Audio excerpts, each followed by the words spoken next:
Welcome to the Tallen Time podcast, featuring entrepreneur and philanthropist Terry Tallen and longtime award-winning journalist Tom Brew.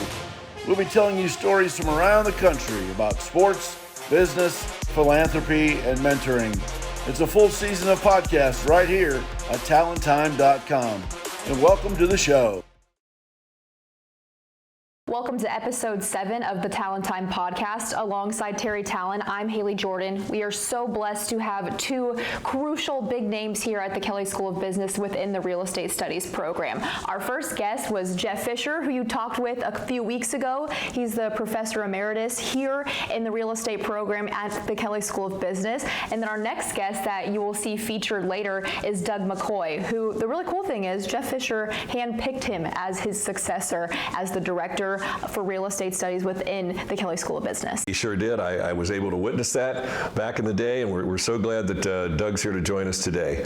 We also want to give a special thanks to the man that co-founded the Kelley School of Real Estate Studies programs with Professor Jeff Fisher, and that's Al Oak. Al and Sherry Oak made the significant donation to give the endowed chair to Professor McCoy to run this program, so we're very grateful to Al and his company, Kripe Engineering, for making this contribution. Kripe Engineering is based up in Indianapolis, and we also want to give a very special thanks to someone we're going to mention later in the show, but she deserves double praise, and that's Ellen Stauffer, who's the right-hand person for Professor McCoy, who's been running the program along with Jeff and Doug for about 20 years now. And Terry, I know the Kelley School of Business and the real estate program has a special place in your heart. You have a successful real estate business of your own, so I cannot wait to dive into these conversations with Jeff and Doug later on. Thank you so much for being here, and we cannot wait to hear more about what you have to say. We'll be right back after a word.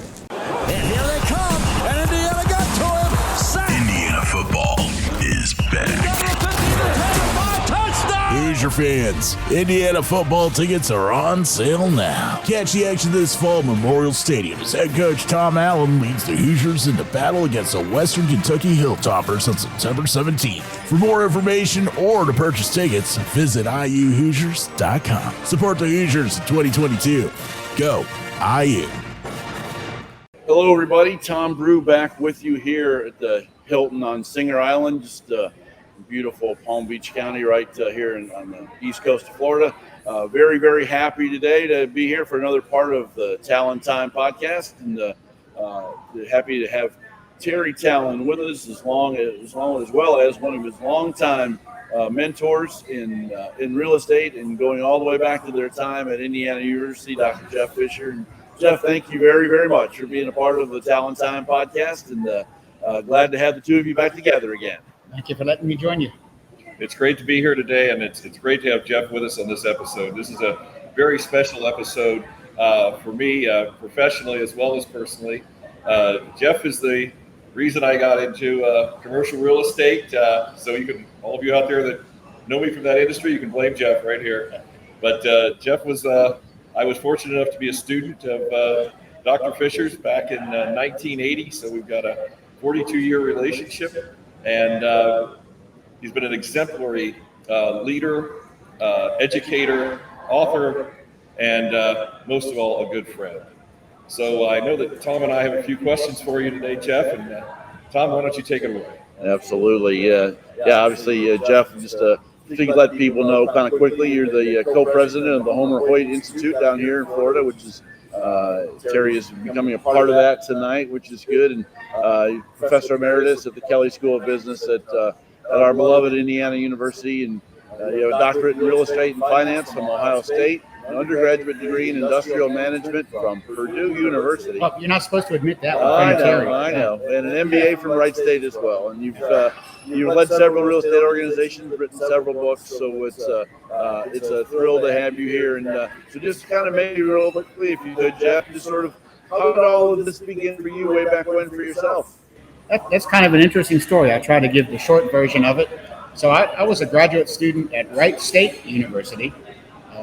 I got my undergraduate, as you mentioned, at Purdue. You beat Purdue that year in football, right? That's right.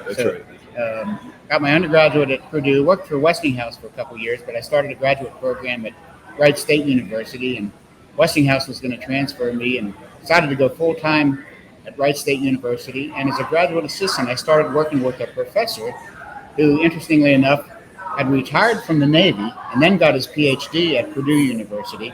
You'll get a kick out of this, Terry. As part of his dissertation, remember the time frame now, this is like 1979, 1980, and his doctoral dissertation would have been a little bit before that. He wrote a discounted cash flow computer program to analyze shopping centers, starting off with the development, how the development loan worked, how you got draws on the development loan, how that led into the permanent financing, and then how that led into the operating period until you sold them all and solved for what the rate of return would be for investors, including the impacts of financing and leverage and taxes and all that. So he had created that program at Purdue, but he needed to get it working on the computer at Wright State University. So I was his graduate student. He said, "Get this program working for me." Well, as part of that process, I flowcharted the whole program. And in doing that, I learned about how all this worked with the development, the construction loans, the permanent financing. And plus, since he had actually developed shopping centers and apartments on the side, he had all kinds of interesting war stories, which we can get into later.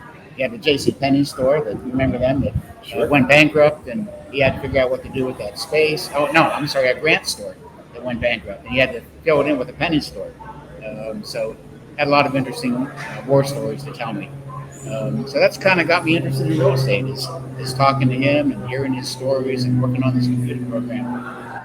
And so when did you wind up in Indiana, Jeff? And how did that start? And tell us a little bit about how the real estate portion of the Kelley School of Business grew so much way back when. Well, the Kelley real estate program was one of the premier programs in the country. At the time I was graduating from Ohio State. It was led by two gentlemen, Art Weimer, who had been the dean of the university for several years, and also a professor of real estate, and George Bloom, who was a professor of real estate and also ran the real estate program at IU. But they were nearing retirement. And for years, there was talk that Indiana University needed to bring in a younger professor, somebody who was just graduating from a PhD program. And George Bloom, I think, called up my advisor at Ohio State and asked about me, and they kind of liked what they heard. And the folks at Ohio State said, "You got to go to IU. That's the place to go." I also interviewed at some other schools and had offers from other schools, but I was told IU was where you had to go, and that's what I decided to do. And so then,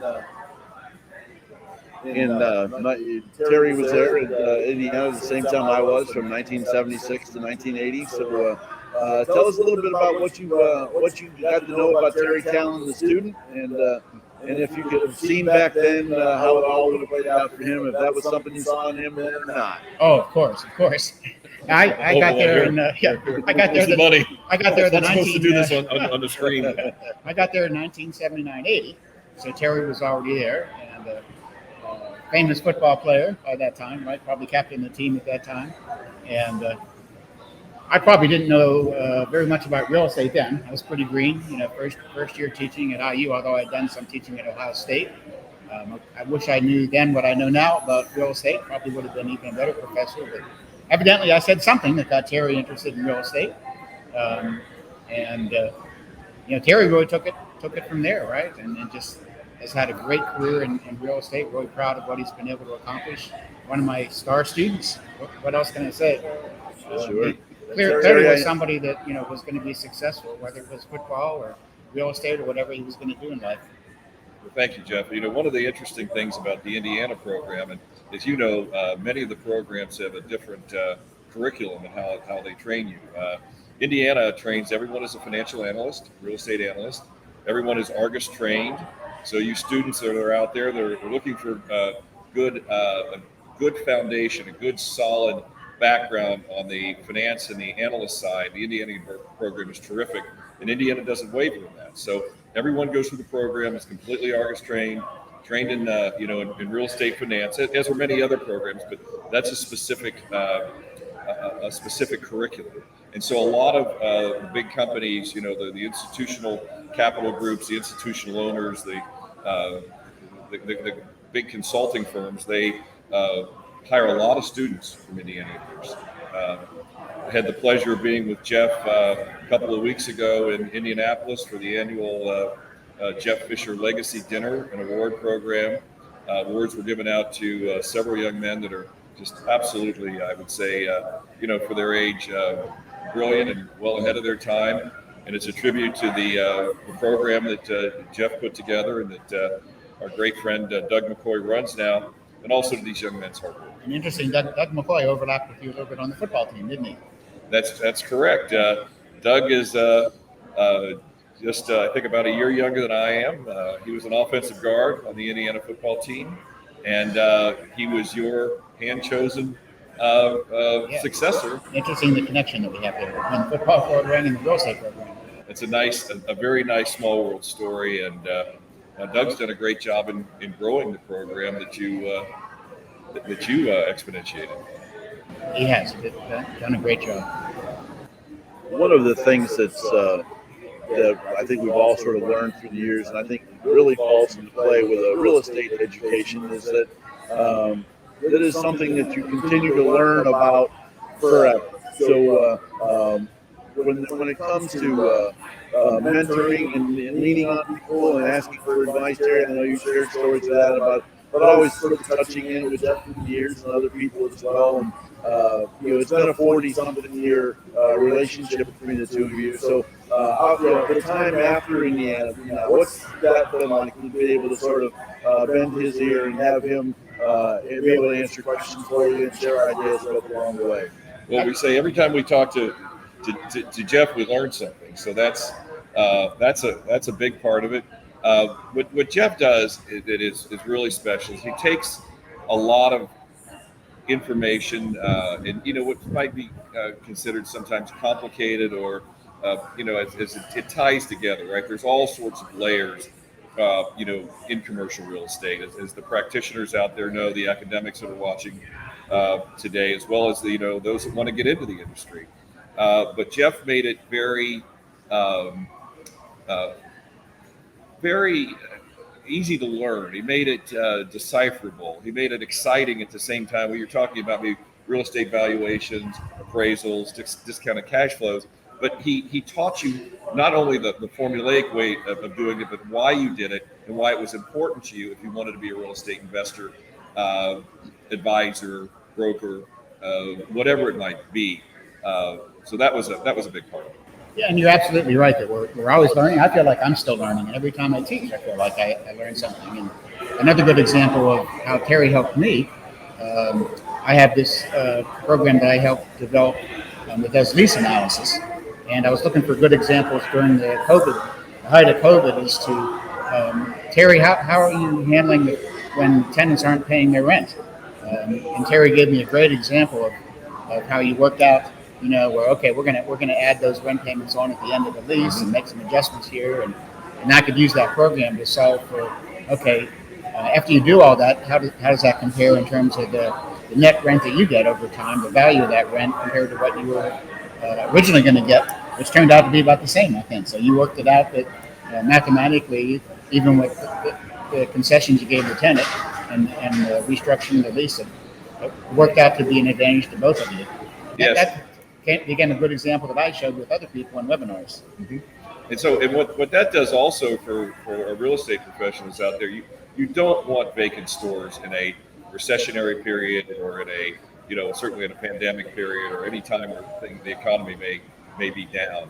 You might use those opportunities to strike better lease terms with your tenants long term, or clean up language in your lease that you don't like, but you don't want those vacancies. You don't want those vacant storefronts. So it was a good win-win with our tenants, and those tenants that we deferred rent have all stepped up now. They're doing well, and we've collected pretty much unanimously across the board.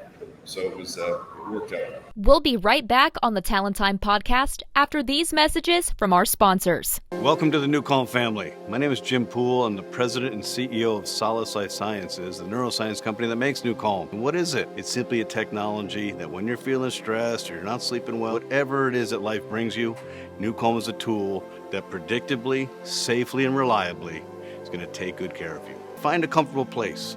Put the disc on, eye mask, choose your track. You're going to lie down. what's going to happen? Your mind's going to wander. But here's how you'll know New Calm's working. You'll begin to feel your body separate from your mind. Your mind's going to wander, and your body's going to feel heavy, and your respiration's going to slow down. And you're going to go somewhere where your mind just wanders and your body heals. And then at some point, you just kind of come to. Simply take off the eye mask, stop the track, take the disc off, and off you go. For today's Talent Time podcast, we're also going to introduce you to a great learning and performance enhancement aid called Quick State. Quick State is a strategic alliance created between our good friends at New Calm and performance leader Jim Quick. This will allow you to focus better and look at it as speed reading for your mind, but in all areas of education and learning. So control the intention of the day by starting the day with Quick State by New Calm. And now, back to the Talent Time podcast. We are here on the east coast of Florida today for Terry being inducted in the Homer Hoyt Institute tonight. So, Jeff, if you would, tell us a little bit about the Homer Hoyt history and the program and why it is someone like Terry fits the bill perfectly for this honor tonight. Yeah, so what the Homer Hoyt Institute tries to do, one of its missions is to bring together top academics from around the country as well as real estate professionals and have them get together and talk about research, but also hot topics. And Terry has helped us out over the years, even before he was able to come here to West Palm. Because of COVID, we had to have several virtual meetings, and Terry stepped right in and participated in panel discussions and talked about what was happening with retail during COVID, where all the professors were listening in and asking questions and, again, learning from each other. The Homer Hoyt Institute started, interestingly enough, Art Weimer, who I think I mentioned previously, had been the dean at Indiana University and a professor of real estate. He and George Bloom were really instrumental in starting the Homer Hoyt Institute. Art Weimer became a friend of Homer Hoyt in the doctoral program at the University of Chicago. Now, Homer, even though he got a PhD, and I think it was actually in economics, he decided to go into the real world rather than become an academic. And he did feasibility studies, get this Terry, for shopping centers. And instead of collecting a fee back then, he got a percentage interest in the shopping center. And he did this over and over and became very wealthy. And he ended up owning some land north of Florida here, Hutchinson Island. And actually, he tried to sell it several times and was having trouble selling it. So he kept raising the price. And then finally donated it to the Homer Hoyt Institute. Got a nice tax deduction, and we got a nice piece of land. We sold the land originally to, I think it was Camp Howe Corporation at the time. They had bought Federated Stores, was going to develop condos on it. Then they decided to get out of the condo business. They gave it back, even with foreclosure. So they had paid, I think, $1 million down payment. We got to keep that and got the land back. Eventually sold it to the state of Florida, and the money we got from the sale of that land was the initial funding for the Homer Hoyt Institute. That endowment is being used to bring in the academics, and we pay for their costs in attending and their hotel and travel expenses, including international people, to allow them to interact with the real estate professionals. Did I hear it's worked out nicely? Did I hear they're going to start reimbursing the professionals for their trips too? Oh, no. We hope the professionals will at least pay their hotel room and travel, and maybe have a few dollars left over to help us buy some drinks or something. That's right. Yeah. So part of this is with the Homer Hoyt Institute is obviously, as you mentioned, deals with academians, but also professionals. So Terry, tell me a little bit about what this means to you, being a part of this, and what's going to go on tonight, and being able to share that with you. Well, I'm very, very grateful to Jeff and the board for bringing me into this. It's a tremendous honor. I'm surrounded by great intellects in commercial real estate and finance. I think there's one or two other former athletes on here, so there's not a lot of us. But I'm interacting and rubbing elbows with some of the best minds on the academic side, as well as the entrepreneurial side or the capitalistic side in the industry. So it's a great honor to be rubbing elbows, being in the same room with, and developing relationships with these people. the dichotomy of the backgrounds and the it is fascinating, and the confluence of everyone being together like this, it's a great honor for me. You've I know you had some questions that you wanted to bring up and to talk a little bit about a lot of the things that Jeff has done with his books and his speaking engagements and such. You want to take that there, Terry? Sure. So I think one of the things that would be interesting, Jeff, if you could talk about a little bit about your history as an author, the number of books you've written, the number of times they've been published. Actually, it's kind of a continuation of the story that I first told about how I got involved in real estate. This computer program, when I was finished as a graduate assistant at Wright State, they asked me to stay there and teach a couple of courses for a couple of years. And I started to really enjoy the teaching and actually wrote some articles while I was a graduate assistant. And I decided to get a PhD at Ohio State. And I started part-time working with a professor named Bill Bergman. And this is leading up to Bill asked me to be part of his textbook, which got me involved in the textbook. But Bill had a grant from the Department of Housing and Urban Development to analyze some tax law changes and how they impacted rental housing. But what he needed to do was figure out how the tax law change would impact what might happen to rents on those properties. Assuming investors still want the same rate of return, take away some tax benefits, they got to do something with the rents to make up for it ultimately. So I said, Bill, I've got this computer program. Right now it solves for a rate of return, but I can modify the program and figure out how it'll change the rents. He was going to do all this by hand. So he said, well, that sounds pretty neat. Maybe you better come here to Ohio State full time. We'll figure out a way to do that, and you can help me with this project. So that led to us having a close working relationship. And when I was graduating from Ohio State, going to IU, he said, why don't you join me on the textbook? I think that was the 8th edition at that time. And so I've worked with him all these years. We're now at the 17th edition. And every edition seems like we, as you said, we try to keep the book real practical. So it's got the little bit of theory and concepts, but it's really how you apply that, as I try to do in class. And because Bill and I have always done a lot of consulting in addition to our academic work, I think we have a good idea of kind of what practitioners are looking for. As we've talked about, still learn from people like you, what the current issues are and how to incorporate that into the classroom. Now, what's the name of the book? It's Real Estate Finance and Investments. Highly recommend it. I've read it over the years and have several editions of it. And for those of you, regardless of where you are in your career, whether you're a student, whether you're 5, 10, 15, 20 years and up in the industry, I highly recommend the book because it really blends what we're here for this week with the Homer Hoyt Institute, which is the technical, analytical side of the business merged with the practical side of it. So it'll help you make money, basically, for those entrepreneurs out there. Another neat story, this is less on the technical side, but more on the neat story side of it, is your friend and colleague, and as well as mine, Norm Miller. Norm Miller is the senior professor in the Ernie Hahn Chair. For those of you from San Diego, know the great impact that Ernie Hahn had on the city of San Diego, as well as the University of San Diego and many other schools there. But Norm, and also another small world story, is that Jeff, Norm, and I are all Ohio natives, and we've all made our way to different parts of the country. And Norm will be with us. Norm's also on the faculty and the board of the Homer Hoyt Institute. And I wonder if you can say a few words about Norm and your relationship. Well, I've known Norm since I was first graduating from IU. We were graduating around the same time. Graduating from Ohio State. Actually, Norm was ahead of me in the class at Ohio State.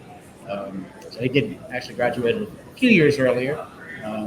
But we started off our careers pretty much at the same time and got involved with the Homer Hoyt Institute about the same time. And so we've been together at academic meetings and as friends numerous times over the years. I've come out to his center and done presentations. And he's done presentations for me. And I'm the president of the Homer Hoyt Institute now, and he's the vice president. So obviously we're working closely together.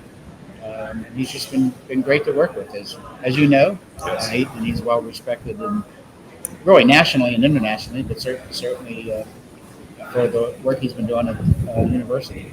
And currently his program at the University of San Diego is the #1 ranked, and has been for a number of years, undergraduate real estate program in the country. Yes, I've been very impressed by his students.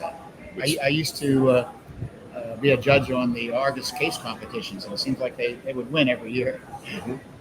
And so I came to know, had the pleasure of meeting Norm Miller through Jeff. Jeff came out to do a presentation and basically an educational session with the Policy Advisory Board at the Burnham Moore Center for Real Estate at the University of San Diego.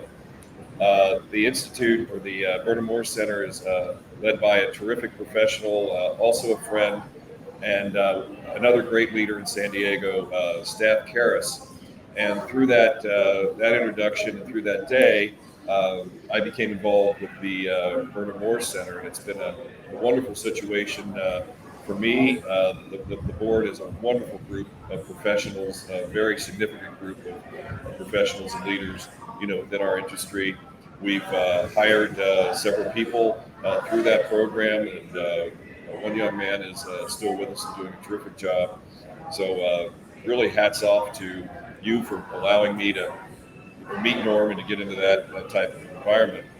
It's all about networking, isn't it? I think one question that I wanted to ask of Jeff, since you've been involved in this real estate business for so long, in so many different ways, what do you think are the biggest challenges that lie ahead for current students as they get into their careers?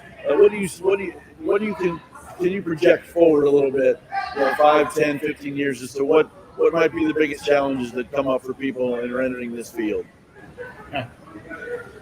That's a tough one. One of the things I'm concerned about is we're not seeing here at the Home of Art Institute academics coming in that are as much interested in commercial real estate as some of us old timers were. It seems like a lot of the younger folks are more interested in housing problems and urban economic types of issues, which is important. But we'd like to see more interest among the younger folks in commercial real estate. So we're really trying to encourage that. And maybe that's something we can make more of an effort at here at the Institute through mentoring and having them talk to the professionals that are involved in commercial real estate and seeing what the interesting research issues would be, and really getting them to better understand the interesting things you can do in the area of commercial real estate. I'm not sure if that's exactly what you're looking for, but that's been something I know we've been concerned about here, is mentoring that future generation. We've talked about some ideas, maybe bringing in some young commercial real estate professionals and introducing them to what we do here at the Institute, kind of a young professionals program. Yeah, that's exactly what I was looking for, because I didn't know myself. I was looking for something that I hadn't heard before, and you certainly did. So so Terry, why don't you wrap things up with us with Jeff, and thanks everybody for paying attention today. We really enjoyed doing this Tallen Time podcast once again, and really glad to have Jeff as a part of it. Thank you, Jeff. NewCom is neuroscience. It's not a fairy tale. It's not a bedtime story. There are a number of competitors in this space, and once you use NewCom, you'll find out who the real deal is. You'll benefit greatly from it. And don't be fooled by slick advertising. Go with the science. Science is where it's at. I had 20 minutes of absolute escapism, peace. I was in like a twilight. I didn't know where I was or what was happening, but I never wanted it to end. I can laugh with people. I don't get irritated. I don't get frustrated. It is accessible. It's affordable. It's something that everyone can do. For today's Talent Time podcast, we're also going to introduce you to a great learning and performance enhancement aid called QuickState. QuickState is a strategic alliance created between our good friends at NewCom and performance leader Jim Quick. This will allow you to focus better and look at it as speed reading for your mind, but in all areas of education and learning. So control the intention of the day by starting the day with Quick State by Newcomb. All right, we're continuing our tour of the Midwest today. We're here back at Indiana University with my classmate, friend, and teammate, Doug McCoy.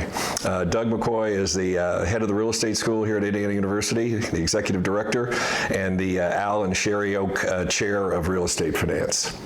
We're following up on our terrific episode that we shot down in Palm Beach, Florida with Professor Jeff Fisher, and Jeff was the mentor and teacher to both Doug and I.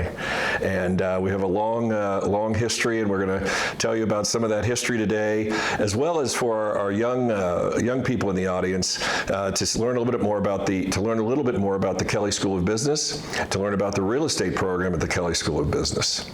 Kelley School of Business is ranked in the top 4 public universities in the United States, and the real estate program is also in the top 10. So we've got a really good show for you today that's going to piggyback on some of the things we talked about a few months ago on our trip to Florida.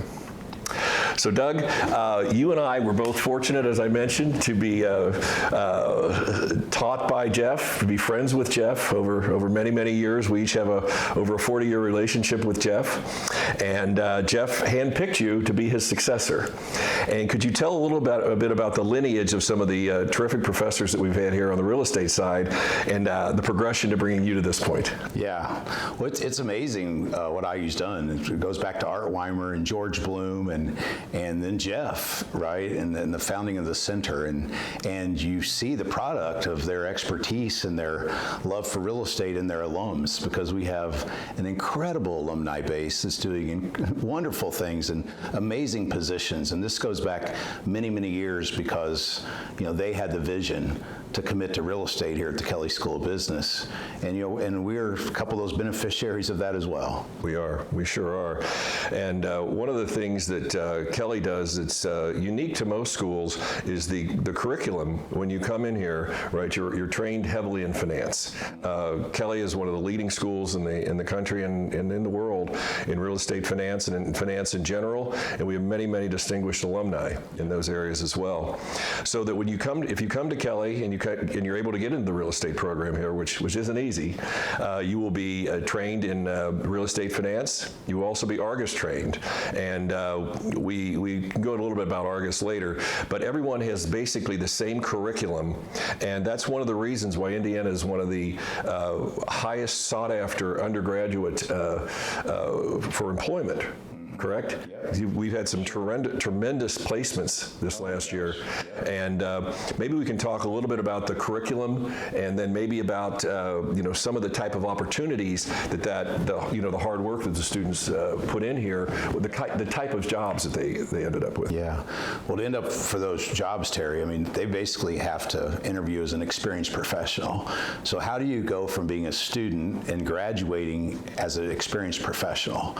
And the challenge for them is to immerse themselves while they're here. And what does that immersion look like? The classroom's just one part, right? And it's internships, it's case competitions, and it's getting involved in all of our platforms, right? And what that progression looks like, which has just turned out to be fantastic, is you go from the real estate club, which is very structured and demanding and you're accountable to then interviewing for the commercial real estate workshop, which is just a fabulous opportunity because it's case-based and the cases are prepared by our alumni and in their area of expertise. And so you're getting all these repetitions in these specific areas that hone your skills and integrate and apply what you're learning in the classroom. And so you're talking to a top developer, you're talking to a top private equity person, they put this case together for you and you've tried to solve that case. So we see their growth, the trajectory just go like this. It's competitive to get in, and what I mean by that is you have to really be after. You have to be sincere in your desire. And so how does someone get in? They do all the right things. They perform in the classroom. They show up at all the club meetings. They build relationships, just like you would in business, with the upperclassmen that have performed. This past year, and now this year's class, there were over 100 students that interviewed for the workshop, and 62 got in. So almost 40% did not get in because they didn't do what they needed to do. And then now today, what's even more exciting, and what I call our vertically integrated platforms and program, is that you can then go on to the real estate private equity program today. And we're in the middle of sourcing those funds to make it the largest launch of a undergraduate private equity program in the country, and one of really, if you drill down on exactly how it's working, I mean, these are undergrads raising money, investing money, one of about 3 programs that are really structured to give them the full experience of what a real estate private equity program is. And so that's how they get prepared to sit down for an interview. And I always tell the students, I'm like, when you're in an interview, you don't want to say, well, what's your mom and dad's name? Where'd you grow up? Right? It's like, that's not going to differentiate you. That's not going to put you in the most competitive position. What you want to get them to talk about is say, I've worked on these 3 or 4 different deals. And they're like, wait a minute, you're a student. Well, how'd you work on these deals? Well, I had an internship, I was in a case competition, I was in the workshop, whatever it was, right? And they go, well, tell me about those deals. And now you get a chance to elevate the conversation to a place that's sophisticated and that can demonstrate, how savvy and knowledgeable you are. And I think that's why our students, they're already coming in here, they're high performing, right? But now they've really been honed to be ready to step in. And as we know out there, employers need you to step in and hit the ground running, right? Not just come in and you're gonna be able to be handheld, right? And so they're gonna, if they're interviewing 30 candidates, they're gonna pick the one that can fit into their culture, but that can come in there and be professional right away. Yeah, and what this does too, it strikes a great balance between the practitioner side of it and the academic side of it.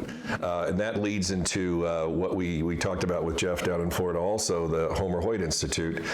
Doug has been a long-standing inductee and member of Homer Hoyt. I'm, as you know, recent as of this year. So it's the same thing that the Homer Hoyt Institute does as well with their terrific missives and methodologies about getting the best information, the best practices, and creating the most practical knowledge through an academic filter. So it's provided great opportunities for everyone, regardless of what time they are in their career. Yeah, well, and the Homer Hoyt Institute is another long IU legacy, right? That if you look back in that history, Homer Hoyt and his relationship with the Art Weimer, which is part of the Homer Hoyt Institute, the other side is the Weimer Fellows, and so it's just really wonderful and exciting to look back at that history and see the Indiana University influence in that important organization that, again, is combining academics and practice. And as I've shared with you before here at our program, that is our main focus. And because we have such a fantastic alumni base, both as far as just the generosity from their heart, right, and their willingness to help, to their expertise, we're able to do that in just the most powerful way. And so we really want to remove any barrier between the classroom and what's happening out there in industry. And so if you look at our school year, I think you would just be amazed at how many interactions there are between our alums and our program. And so what's that do? Right? It brings the classroom alive. It's one thing, right, to look at a DCF or look, and you're like, whatever, right? But when you start to see how it really works and how it all comes together, students get motivated and they get excited.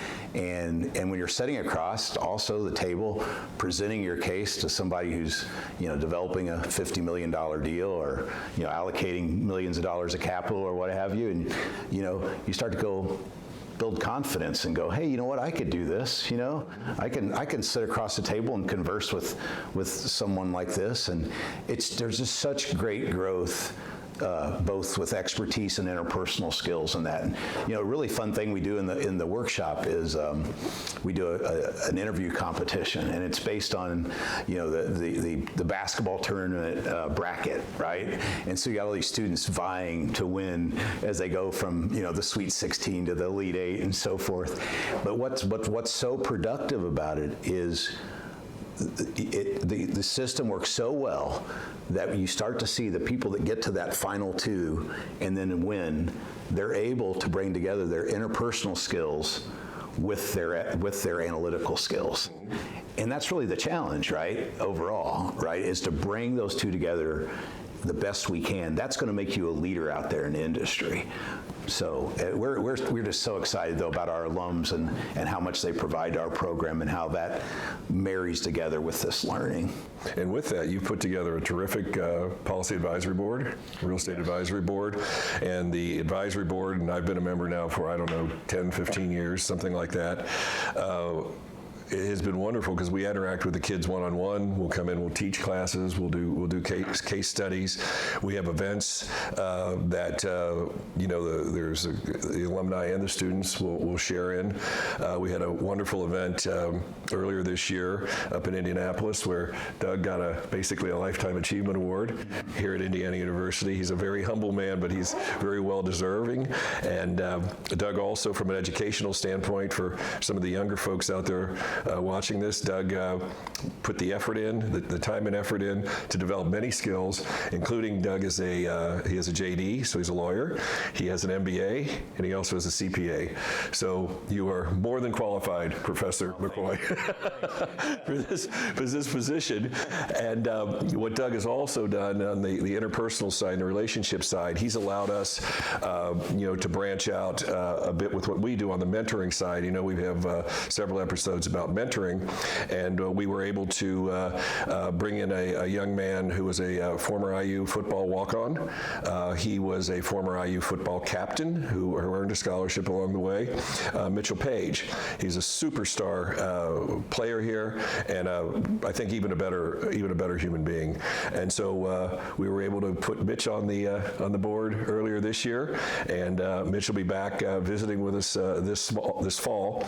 So Mitch, we're so glad you're here with us, but it's part of the progression of what we want to show from athletics to business, because no matter, and for the athletes and the student athletes that are in our audience that are watching today, being a professional football player is a great goal. Being a professional athlete in whatever your sport would be, and this can be men's or women's athletics, but the fact is in football, 2% make it to the NFL, and of that 2% that make it to the NFL, the average career length is 3 years.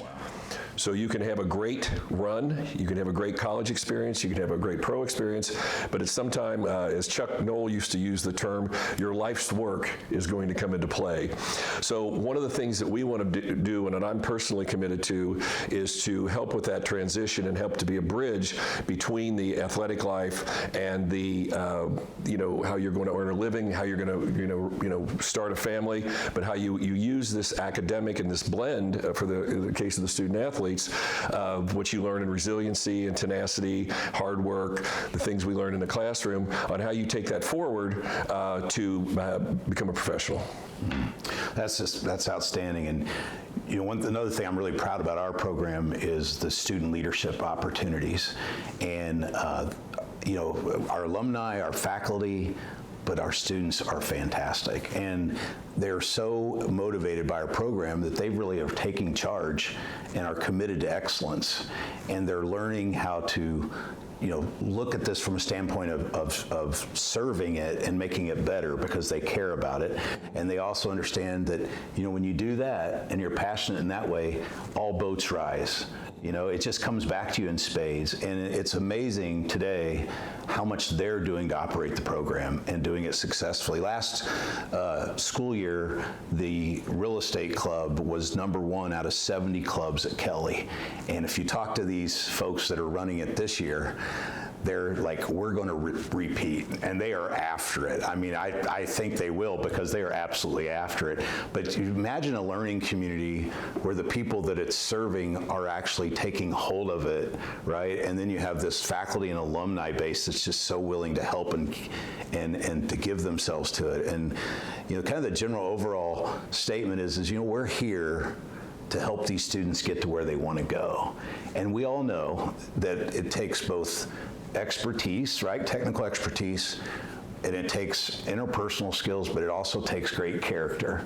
And so, hopefully through all these experiences they're getting, right, in leadership and in the classroom and with the alums, we're seeing this product come out that's they're great human beings. They're going to do great things for their community. They're going to make a difference wherever they go because they get the whole picture. Right, and we do it year after year after year, and we look at the leadership in the private equity class, and I encourage you to learn more about that, as it's a fabulous opportunity, and we're really one of the top 3 that does it in the manner that we're doing it. With the private equity fund, we encourage people to pay attention to that, to watch that, because it's really a fast track into being able to control your destiny, earn a very good living, in addition to what the entrepreneurial programs are.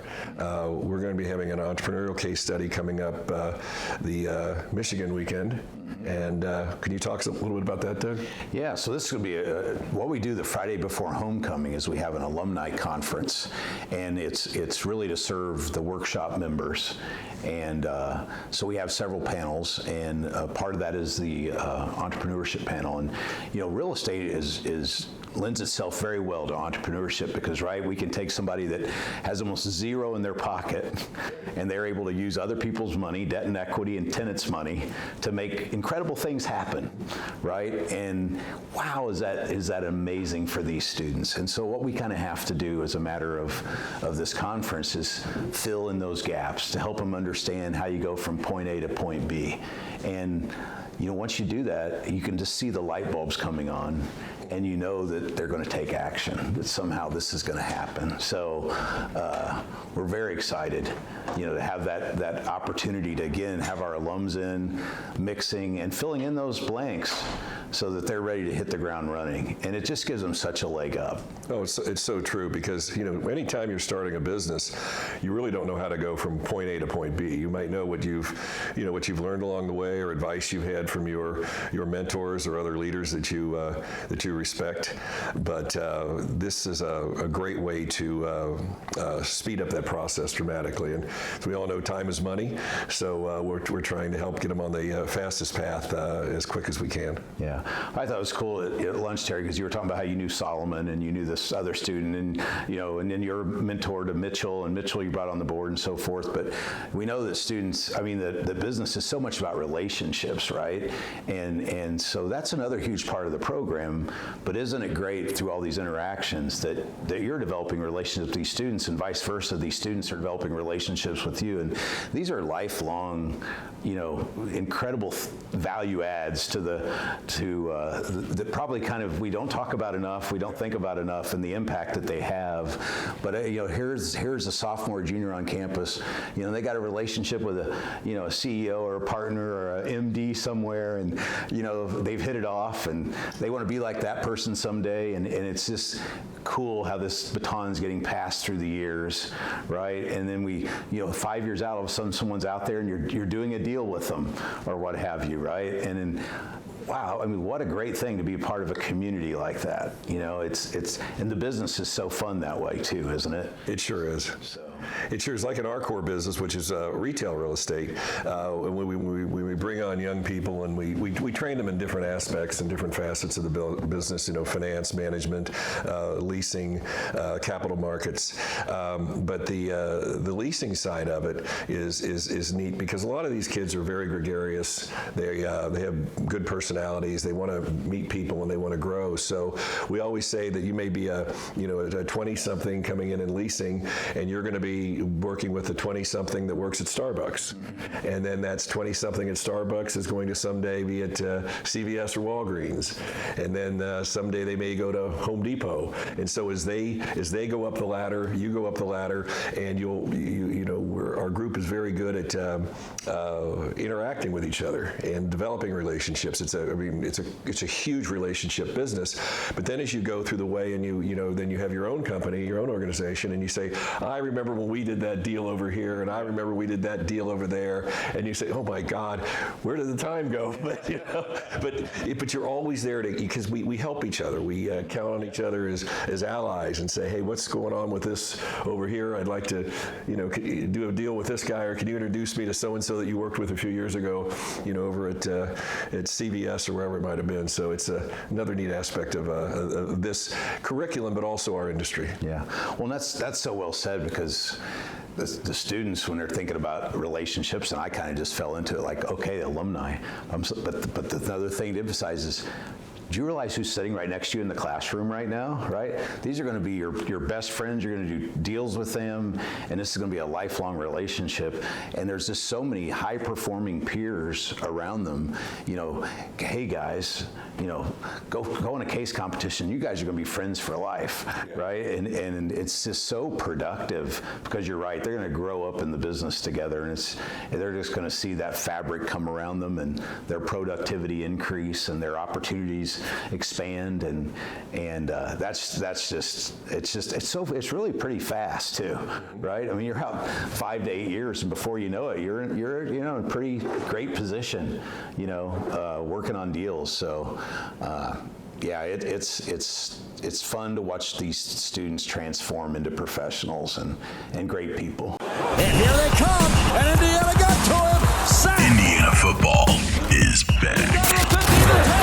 Touchdown! Hoosier fans, Indiana football tickets are on sale for November home games. Catch the action this fall at Memorial Stadium as head coach Tom Allen leads the Hoosiers in a battle against the Penn State Nittany Lions on November 5th. For more information or to purchase tickets, visit IUHoosiers.com. Support the Hoosiers in 2022. Go IU. In addition to Professor Peck, we have Professor Chris Cockrum and Professor Dave Hartstadt, who run the workshops, the commercial real estate workshops. They're both top professionals within the Bloomington and Southern Indiana market, as well as leading these young men and women through the program. Then also your right-hand person, we call her your 9-to-5 wife, Ellen Stauffer, who's been a long-standing assistant, and she was Jeff's assistant, wasn't she? Yes, sure. And as much as we love you, she's a big part of the background of this program, and Ellen's countless hours and extraordinary work have kept this together and moving smoothly for a couple of decades now. She's excellent. She's just outstanding. It's amazing how efficient she is, and how professional she is. So we have a great team, and now we also have Sarah Coors in Indianapolis, and we've basically taken our philosophy and our program, and we've implemented it on the Kelley Indianapolis campus. And our alums that are running these fabulous companies in Indianapolis that reach, all around the country, right? They need employees. And so we've created another feeder out of the Kelley Indianapolis campus that, for those employers, because a lot of our employers here at Kelley will end up there maybe, but a lot of them are going to Chicago and LA and New York and so forth. So we're very, very proud that we've not only been able to influence the Kelley Bloomington campus, that we've been able to also provide a lot of value to the Kelley Indianapolis campus. Well, Doug, I want to thank you so much for being on the show today.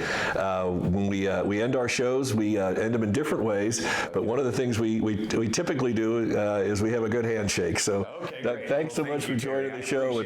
We really enjoyed you being on here today. Yep, my pleasure.